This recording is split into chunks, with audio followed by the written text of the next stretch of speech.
week on Grind and Unwind, after departing Townsville, we're heading further north.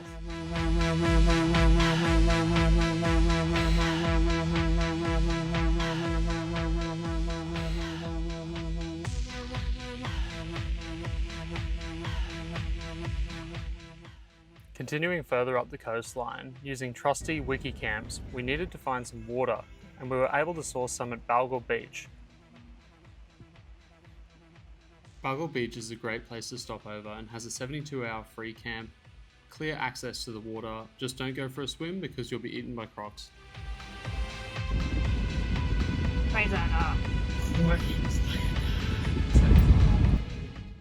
Our next stop was the famous Frosty Mango, which is well known for its delicious treats and ice cream, certainly not for its coffee.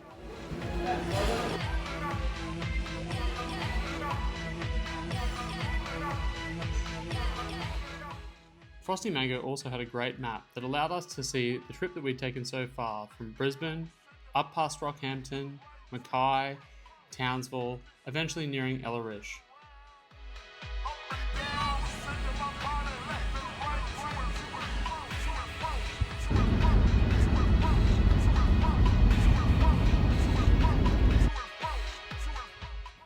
Our next stop was Jurama Falls, which I can't recommend highly enough.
Disregarding TLC's advice, we thoroughly enjoyed chasing waterfalls, and in the spirit of risk-taking, I thought Laura should have a go at driving the car, with the caravan attached.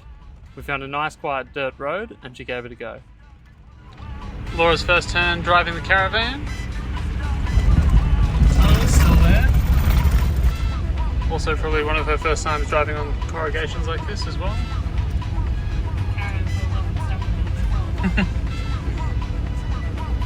She's doing great.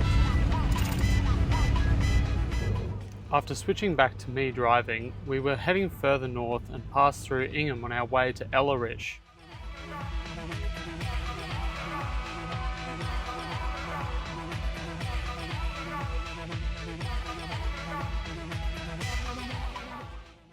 Pulling off to the side of the highway, we were treated to a view of World Heritage listed Hinchinbrook Island that has only a few people living on it at any point in time.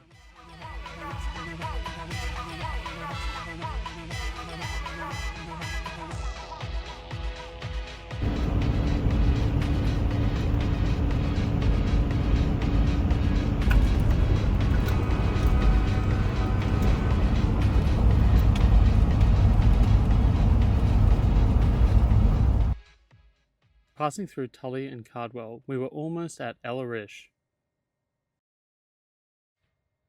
The Arish Diggers Caravan Park is a really charismatic place. Animals are everywhere, and the owner showed us her kitten. Look at you, gorgeous. Ellie, her name's Ellie. Ellie? Oh, you're beautiful, Ellie.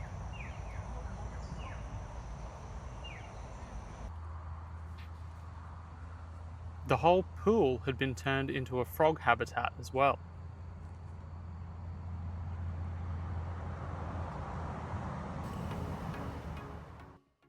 The following morning we went for a drive to Mission Beach,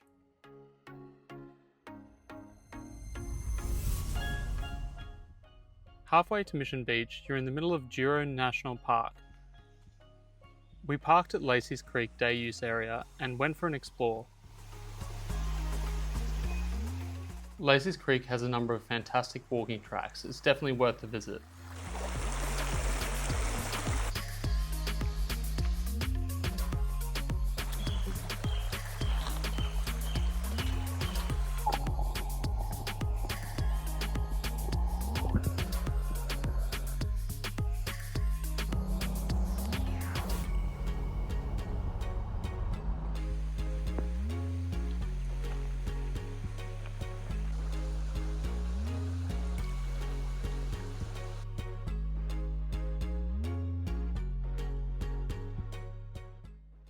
The Ulysses Walk in Mission Beach is absolutely stunning and is a must-do if you're in the area.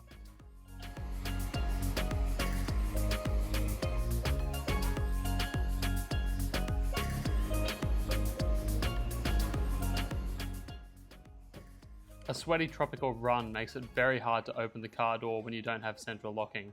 I think we might need to do something about this.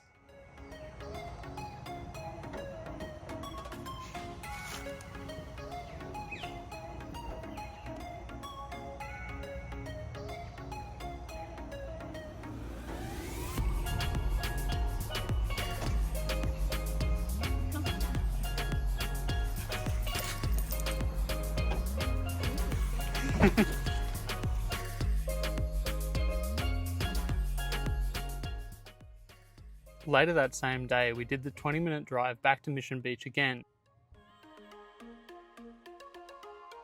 Whee!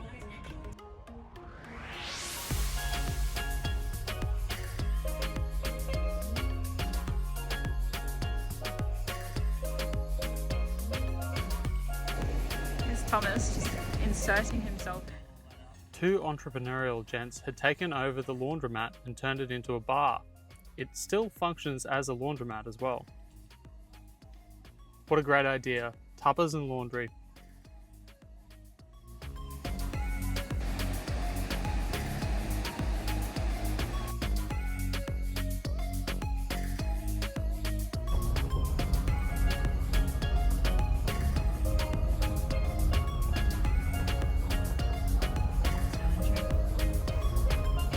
Oops.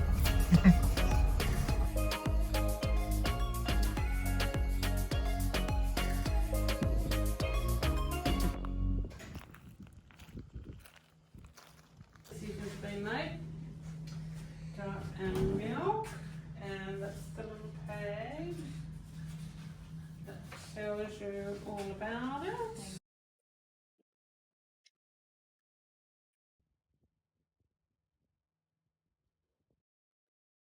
What have we got here, Laura? So we're here at Charley's Chocolate Factory, spelled with an EY, and we have the milk and dark chocolate tasting platter. And we're going to start off with a little pamphlet that explains the milk. We're going to start off with the espresso coffee bean, Cacao Island bean, 70% cocoa, Australian Arabica coffee beans with Mariba teamed with bold and earthy chocolate from the volcanic island of Cacao, PNG. Wonderful.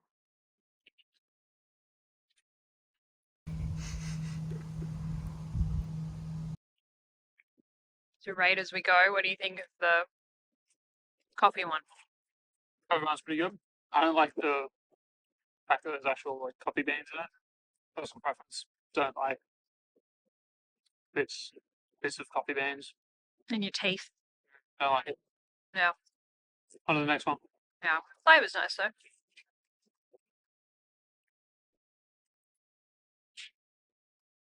Flavor 2, coconut and 70% cocoa.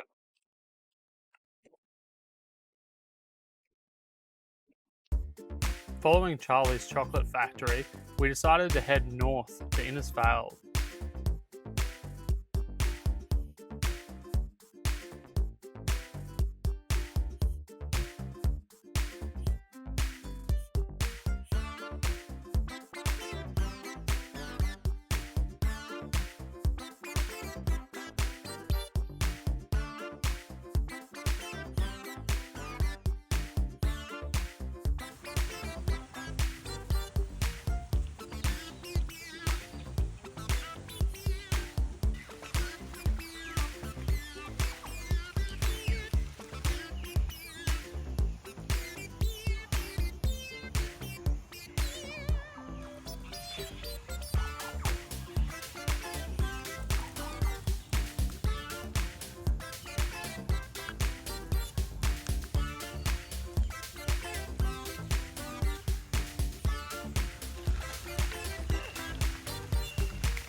On the way back, we were lucky to encounter only one cane train. One eternity later.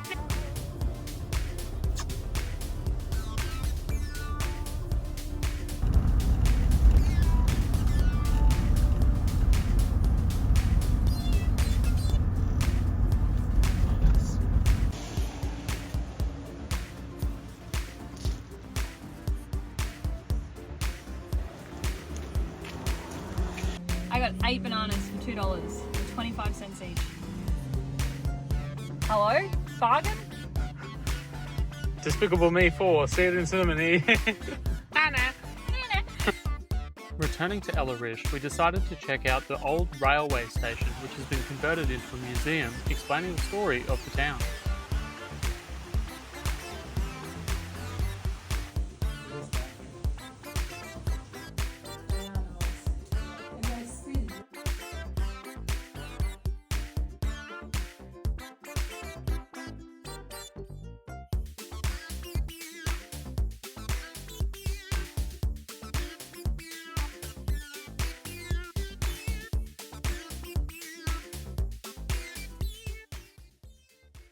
The lady running the museum, Marie, told us the story of the town of Arish in Egypt and how the Australian Light Horse Mounted Infantry Formation helped to liberate a number of small towns in the area. And Harry Cabello had brought the camel corps through from Romani, through the desert, and carrying their water and everything. And he had brought them to surround Arish at dawn because they travelled at night a lot because it was too hot through the day. Yeah. So they travel at night. So they surrounded the town, and I always see it as a Baz Luhrmann movie moment where they're just all on the hills and the lights coming up and they're deciding what to do because they're not sure how many Turks are in town. And as it happened, there were 2 in town. So, because 1,000 had left the day before and had gone to Magdabar, which is 32 kilometres north, sort of north or northwest. So, these 2 Turks came out with their guns and put them down on the ground and surrendered. And Harry came down into the town. And 2 of Harry's men went down to the beach for a swim. Because I think the township is about 3 kilometres from the ocean, from the Mediterranean.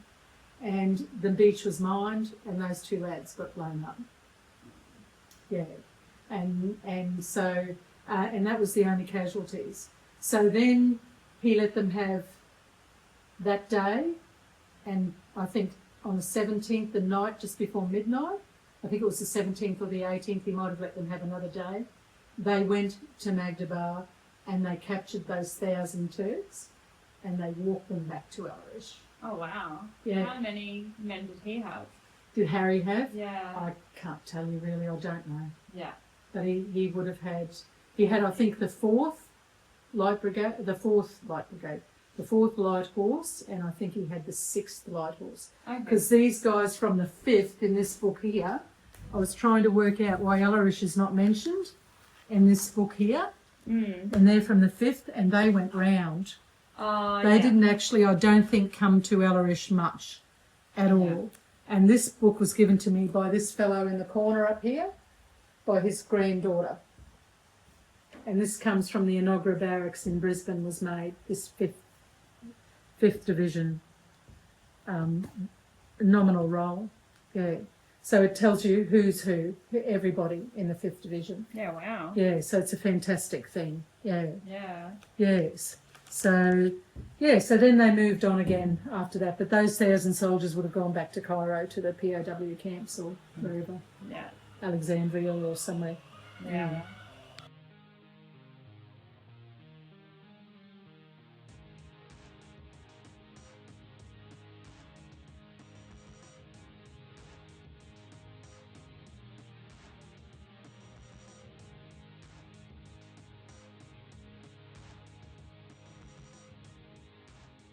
It's a propaganda badge, actually. But see, you've got a united empire. What we have, we'll hold.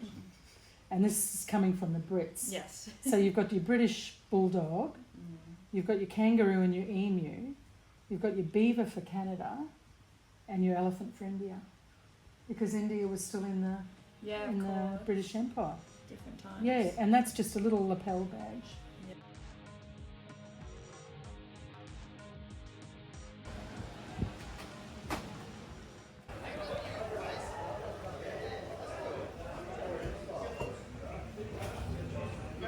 What do you know? Marie from the museum is seeking a photo of the Tully number 16 logo.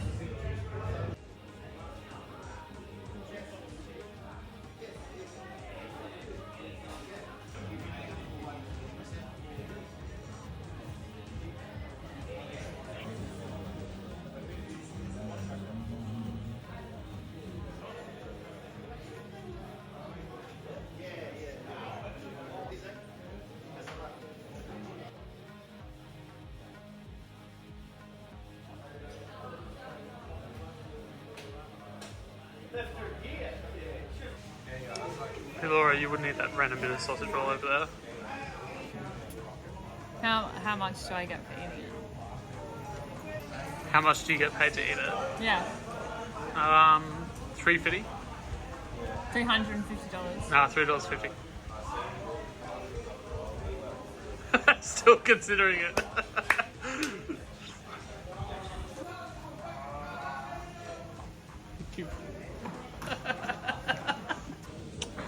Well, I don't have $3.50, but there you go. Worth every bite. That's it for this episode of Grind and Unwind. Tune in next time to see what this waterfall's all about.